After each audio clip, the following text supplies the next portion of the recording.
Yes, you got me. I heard some noises going beep, beep. Oh, yeah, I was And just then you quickly appeared. trying to get my recording app to work while it was calling, but, you picked up a bit too fast. That's all good. Just making sure I wasn't receiving a transmission from Mars or something. Yeah, not yet, but, you never know. It could happen. Still waiting. Yeah, well, Elon Musk seems like he wants to go there pretty soon. I got my tinfoil hat on, so anything's possible. Yeah. So let's talk about the flat Earth conspiracy. No, just kidding. Let's talk about the the trip you've got, the tour you got booked for Australia. I saw your last tour not long ago, but you're back again. Are you looking forward to coming back?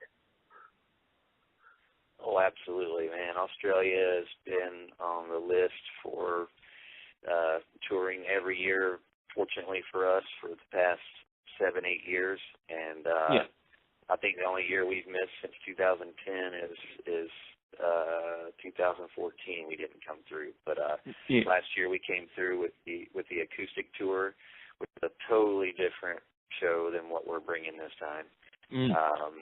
So it was a cool little separation there. So last year one got the Campfire Storytellers Wednesday 13, and this year you're going to get the Bloody Butcher version of Wednesday 13 with the full band loud, and it's going to be fun, man. We're excited. It's our first tour of the year, and it kicks off in April, and once we start in April, it pretty much goes all year into next year, and it's just the machine begins. Nice. I just want to quickly talk about the acoustic tour a bit, because I thought that was a lot of fun. I was there, and was that like a lot easier for you to do because it's only 2 people? You don't have to bring props and stuff with you. You don't have to pay a full band. What was that whole experience like? Was it a bit easier than normal? You would think it would be easier. It is in some aspects of logistics of traveling and obviously not having equipment and things like that, but the actual performing acoustic is so I won't say natural for me. I've gotten used to it, but when you have just an acoustic guitar, you have no band and you have no amps and you have no production behind you, and it's literally just you, your voice, and a guitar, man, that just puts the spotlight on you. And those shows were packed just like our full band shows, so it was a little nerve-wracking. No matter how many times I've done it, we've done it through England for a couple of years, but I still get nervous because it's just, it really is that opportunity at any moment to fuck up. And so stress-wise, those shows are a lot more stressful than actually performing the full band shows. So, and plus it's also 2.5 hours of keeping an audience entertained. So it really is more work than actually what it looks like. So a lot of people think I do the acoustic thing because it's easy to do, but it actually it's quite a bit of work. So did it make you think I hope I make it look easy though. Yeah. Did it make you think like, oh, this is like something I could do maybe when I'm 60 or 70 and I don't want to do the heavy metal punk thing anymore? Well, yeah. I mean, for me, I like to do new stuff. I like to conquer mountains, so to speak, and to be able to go, hey, Wednesday 13 did a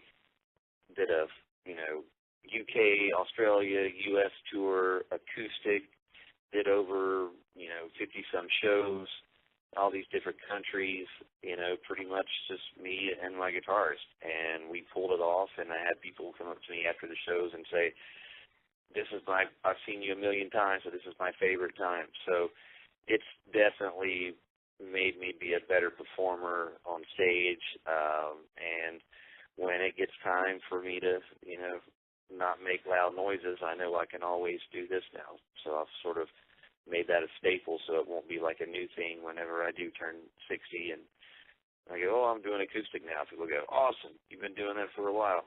So I'm just ahead of the curve. So that's why I wear hats when I start going bald. People won't notice any different. They're like, oh, he's just wearing a hat. Yeah, for sure. I Just got to one ask. step ahead, man. It's what you got to do. Yeah, I got to ask if you ever have the chance to open for Iron Maiden again. Do you think you'd do it? Oh, absolutely. I mean, I did that for 6 weeks at Murder Dolls, and that was an experience beyond words, and Yeah. I learned so much from it. I would actually like to go back and open up for Iron Maiden, knowing what I know now, because I feel, I mean, I was 26 years old when I did that. You know, I'm 41 now. I've did a lot more. I feel like I've learned a lot more, better performer. I still think the audience would throw garbage at us, but I would think I would enjoy it a little more. Yeah. Did you enjoy it much at the time? Oh, I mean, yes. I mean, yes and no. It's a strange thing to go out with Iron Maiden for 6 weeks all through Europe and being they're such a legendary band. I mean, every show was sold out like when they went on sale. So, and then we were announced like 3 months later, so there wasn't any fans of us and those 100,000 people. It was his Iron Maiden fans. So literally it's just kind of going out and fighting for your life for 45-minute set. And so it was definitely an experience. It was something to learn, and I learned how to be a better front man off of doing that. Yeah, sure. Now you do also have a new album out. It's called Condolences. It's on Nuclear Blast. You're going to be playing a fair few songs from that album on your tour? Yes. We try to play as much as we can. We can't play the full record, obviously, because it'll take up the whole show. But we incorporate a good majority of the new album into the show. And if people have seen any of the music videos for the songs off the record, we try to incorporate some of the visuals from the videos into the show. And I don't know, it's a fun show. I'm still kind of deciding on exactly what we're going to do for the Australia run, maybe a little bit mixed with last year's set up with some new stuff. So it's still in the deciding phase. We still have a month before we get there, so I'm always changing my mind and making my band mad and last minute going, oh, we're changing this. So we'll find out. I don't even know what's going to happen, but I do know we're just going to bring the biggest show we can, and we're excited to get back. Yeah, for sure. And what's Nuclear Blast been like to work with? I know they're pretty much the premier metal label at the moment. Yeah, they've been great to work with. I mean, we're really honored to be a part of that team, and it was something that I set out to do. And we recorded Condolences. I mean, a lot of people don't understand. They think we were signed to Nuclear Blast and then recorded Condolences. It was the exact opposite. We recorded Condolences in hopes that we would get a record deal. I had no idea if we'd get signed by anyone at all, but we recorded the album, and my first, people I approached was Nuclear Blast because that was the label I wanted to be on, and I know a lot of people at that label that I've worked with before on Murder Dolls through Roadrunner, and I just knew it was a legit label, and it was a place I wanted to make our home. And when I contacted them and said, hey, are you interested in this? We started talking, and luckily it all worked out, and here we are. Awesome stuff. Oh, I probably shouldn't keep you too long because I know you got quite a few more interviews to do, but what are the big plans for this year? I know you're pretty much just touring. Is that basically all you've got on the agenda? I'm what? I'm sorry, I didn't hear the last part. Oh, yeah, I was just asking what's the big plans for 2018? I know you said before you're basically just going to be touring the whole year. Oh, man, we're booked right now up till August. We're figuring out the rest of the year. We'll be in the studio recording the follow-up to Condolences before the end of the year.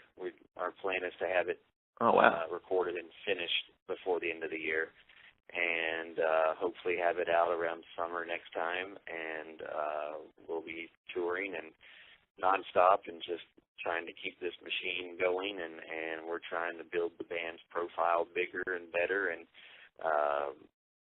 just take the band to the next level. Yeah, for sure. Just for me, I want to build Wednesday 13. I'm not satisfied with where we are. I always want to progress, and I want to get bigger, and I think that's with every musician. You want to be heard. You don't do this because you don't want to be heard. You do this because you want to be heard. And I want to get on a bigger scale, and I want to be able to put on a show that people will walk away from and say, oh my God, did I actually just see that happen? And so that's the path we're on, and we're going to see what happens. But things are good in our camp, and we're excited. Oh, awesome. And I just forgot, I actually have one more question. And yeah, after hearing all your campfire stories on the last tour, I thought to myself, I think Wednesday 13 could write a pretty kick-ass autobiography. Do you think you'll ever release one in the future? Absolutely. That's another thing on the list. So, yeah, that's, after doing all the acoustic shows, that was something I realized is I've got a lot of stories. I've got a lot of interesting things to tell, and it's also a unique story of where I come from and how I got involved in all this. It's really, even if you didn't know anything about me, it's entertaining. So that is on my list of things to do. So that's something that you could see soon. Yeah, well, if you ever release it, I'll definitely read it because I'm a big fan of the, band autobiographies. I know they're a bit trashy sometimes, but they're always good fun. Oh, well, that's good. I love them too, so I'll try to make mine as trashy as possible. Oh, well, I can't wait. Well, I'll see you at the tour, and I'll be taking some photos too, so hope you have a good time. Nice, man. Thank you. All right, thank you very much. Bye. All right, man. Thank